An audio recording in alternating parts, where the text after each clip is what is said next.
श्री गणेशाय नमः। जय हो भगवान रामचंद्र जी की। अध्यात्म रामायण उत्तरकांडे चतुर्थ सर्गः हिंदी अनुवाद आज पूर्णता की ओर।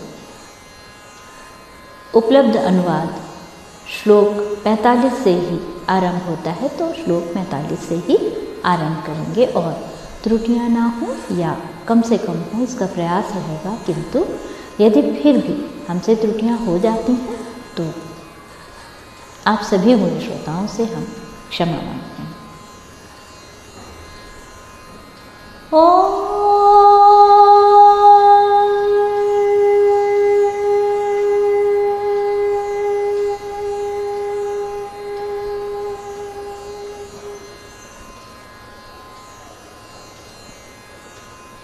एकमात्र ज्ञान स्वरूप भगवान राम ने सीता जी से ऐसा कह उन्हें अंतःपुर को भेज दिया और स्वयं नीति शास्त्र के जानने वाले मंत्रियों तथा मुख्य सेनापतियों से घिरकर वहां विराजमान हुए।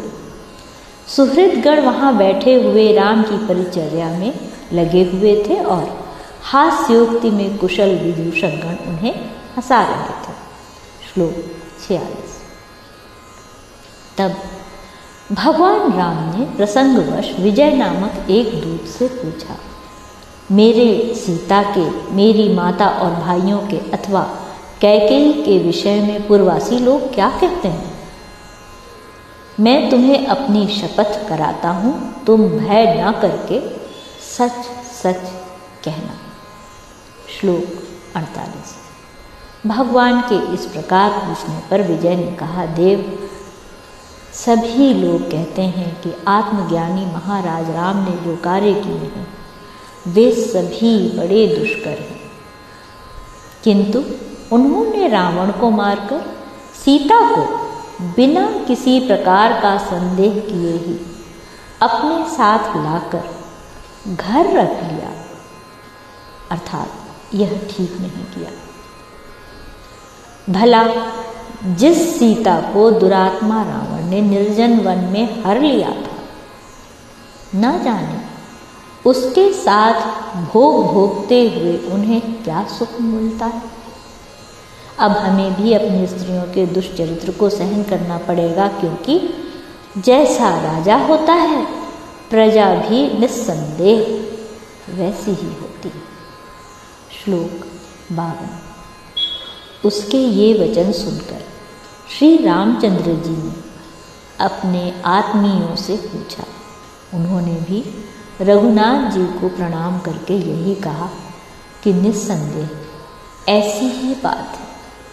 श्लोक 53। तब श्री रामचंद्र जी ने मंत्रीगण, विजय और अपने सुहृदों को विदा कर श्री लक्ष्मण जी को बुलाया और उनसे इस प्रकार कहने लगे, भैया लक्ष्मण, सीता के कारण मेरी बड़ी लोग निंदा हो रही है, अतः तुम कल सवेरे ही सीता को रथ पर चढ़ाकर वाल्मीकि मुनि के आश्रम के समीप छोड़ा। इस विषय में यदि तुम कुछ कहोगे तो मानो मेरी हत्या ही करोगे। श्लोक 56। भगवान की ऐसी आज्ञा पाकर लक्ष्मण जी डर गए। उन्होंने सवेरे उठते ही सुमंत्र से रथ जुड़वाया और उसमें जानकी जी को चढ़ाकर तुरंत वन को चल दिए। श्लोक 57। वाल्मीकि मुनि के आश्रम पर पहुँचते ही उन्होंने सीता को उतार दिया और उनसे कहा, रघुनाथ जी ने लोकापवाद से डरकर तुम्हें त्याग दिया है।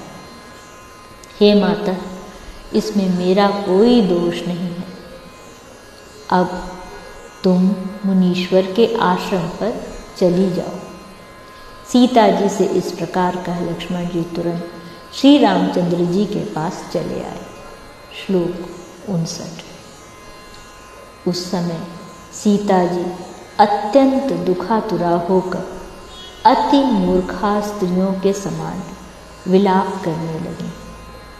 महर्षि वाल्मीकि ने जब शिष्यों के मुख से यह बात सुनी कि एक स्त्री रो रही है, तो उन्होंने दिव्य दृष्टि से जान लिया कि वह सीता जी ही हैं।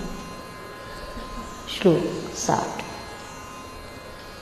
मुनि भविष्य में होने वाली सब बातें जानते थे, अतः उन्होंने अर्घ्यादि से सीता जी का पूजन किया और उन्हें समझा बुझाकर मुनि पत्नियों को सौंप दिया। श्लोक 61। वे मुनि पत्नियां मुनीश्वर के कहने से उन्हें साक्षात परमात्मा की भार्या लक्ष्मी जी जानकर नित्य प्रति भक्ति भाव से उनकी पूजा करती और सदा ही अत्यंत आदर से नम्रता पूर्वक उनकी सेवा करती थी। श्लोक 62। इधर सीता जी को त्याग देने पर जिनके चरण कमलों का मुनिजन सेवन करते हैं, वे विज्ञान चक्षु अद्वितीय आदिदेव परमात्मा राम भी समस्त भोगों को छोड़कर वैराग्य पूर्वक मुनियों के समान रहने लगे। श्लोक 63। इति श्रीमदध्यात्म रामायणे उमा महेश्वर संवादे उत्तरकांडे 4 सर्गः।